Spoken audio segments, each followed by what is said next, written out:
Oh man, no Chet, no iHeart, no Caruso, no J Dub, and the Thunder still go out there and beat the Denver Nuggets, now taking the series lead for this season 3-0. They will get to meet one more time on April 10th at 8 p.m. in Denver. But at this point, if you're the Denver Nuggets, you have to feel deflated after what just happened. You got beat when Oklahoma City, their biggest big man was Kenrich Williams and Jalen Williams.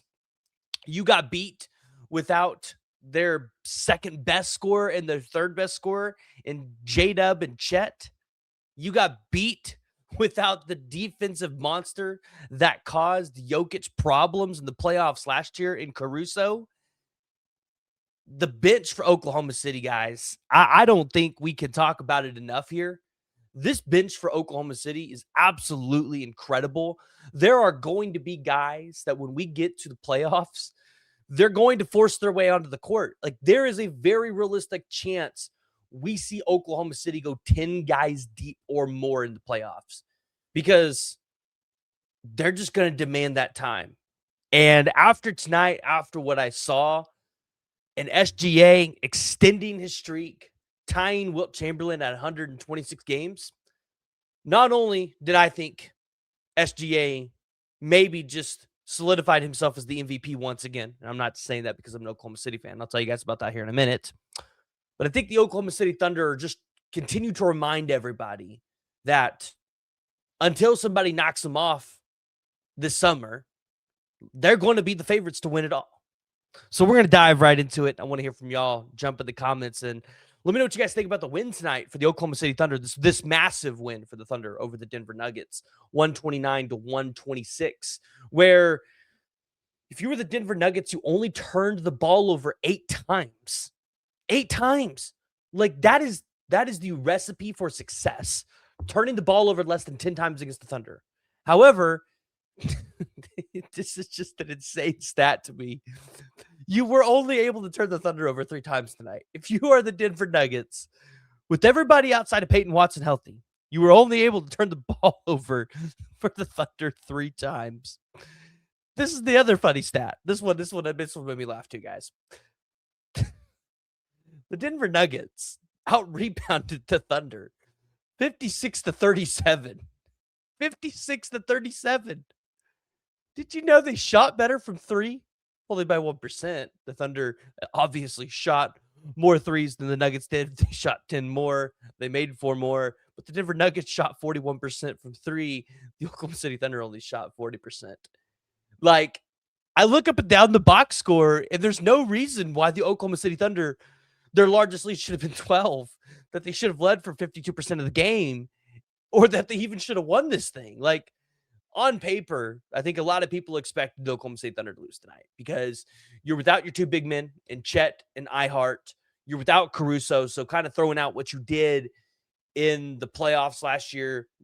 I mean, maybe you could do that with Queso and Dort, but and then, you go out there and you saw their defensive game plan tonight, and it was just every time they pass the ball in the paint, we're going to flood it.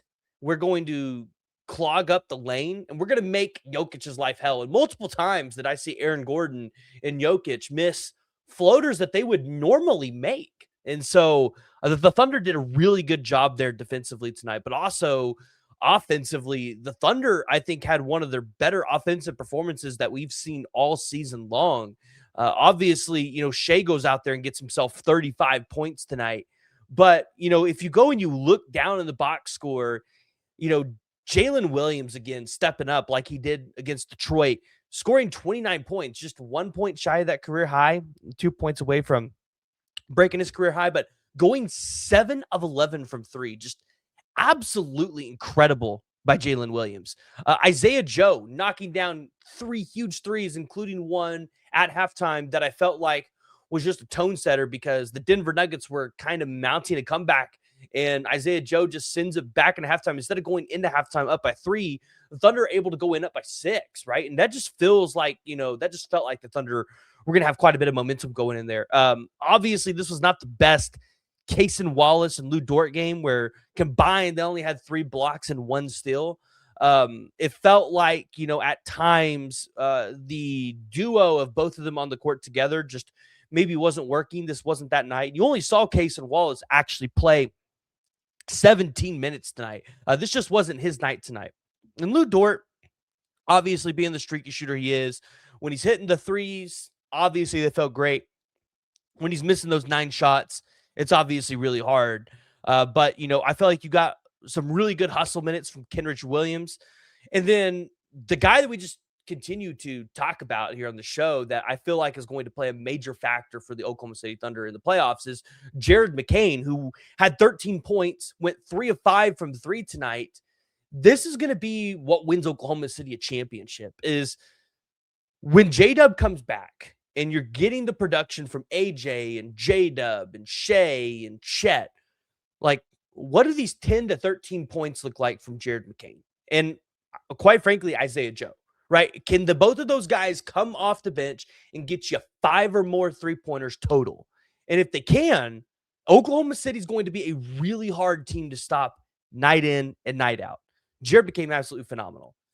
But AJ Mitchell in his debut back for the Thunder after coming off that injury, 24 points, 1 of 4 from 3, 9 of 16 from the field, like, felt like he didn't miss a beat. He was constantly blowing by guys, getting to the basket. Like, this Thunder team, just up and down the board, like, I don't see a guy that's consistently playing right now that's not going to play for the Thunder in the playoffs. Like, I mean, ideally, if you're looking at guys that won't play for the Thunder in the playoffs, Topic, Sandfort, and Barnhizer, which, be honest, probably not going to be in the rotation or on the roster rotation for the playoffs, because you're going to integrate Caruso back, J-Dub back, Chet back, and iHeart back. Like, this team is just absolutely deep up and down the board, and it's going to be really hard for anybody to beat the Thunder. And for the Denver Nuggets tonight to not go out there and get a win against a depleted Thunder team, I think that's got to be super deflating for them. So, obviously, I think the big news, and we're going to kind of shift gears here, is SGA getting 35 points tonight, going out here, not only hitting the game-winning shot, but also extending his streak to 126 consecutive 20-point games. SGA tying Wilt's record, getting an opportunity to break it on Thursday against the Boston Celtics. I'll be there. Hope you guys see you guys out there as well.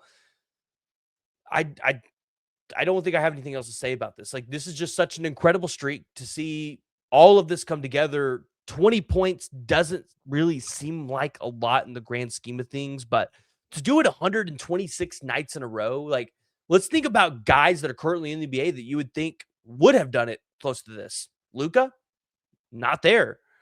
James Harden, not there. Kevin Durant, a career 27 point per game score, not there. Like, SGA, and they haven't even gotten close. Like, the next closest to Wilt in SGA is Wilt with 96. So this is just absolutely incredible. And I hope Thunder fans really enjoy this moment for what it is on Thursday, because yeah, SGA being able to go out here and have a chance to break this record, which I think I saw someone say 61 years old. Like, that's just, this stuff doesn't happen.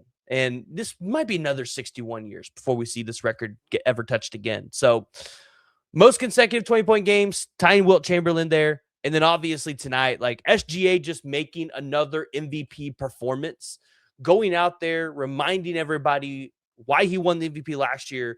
And although he's missed games this year, why he should be the MVP again this year, just continuing to be a clutch player after clutch player after clutch player. Really, really do believe SGA, as long as he stays within the game threshold, should win MVP at this point. Obviously last year, I think SGA, when the Thunder's, when he wasn't out there, the Thunder's offense really lagged a little bit. I don't feel like it's been that way this year, but also at the same time, I felt like SGA has done a lot to make his teammates better in those moments. And so to just see the growth of the team around SGA, and then obviously to see what we saw again tonight in his heroics, I just don't know how you can't give this man the MVP. So, all right, well, that's all we got for tonight. We're going to talk a little bit more about SGA and his potential record that he could break later this week before the Boston Celtics game. So make sure you guys tune in for that. Hit that like, hit that subscribe button, and we'll see you all next time.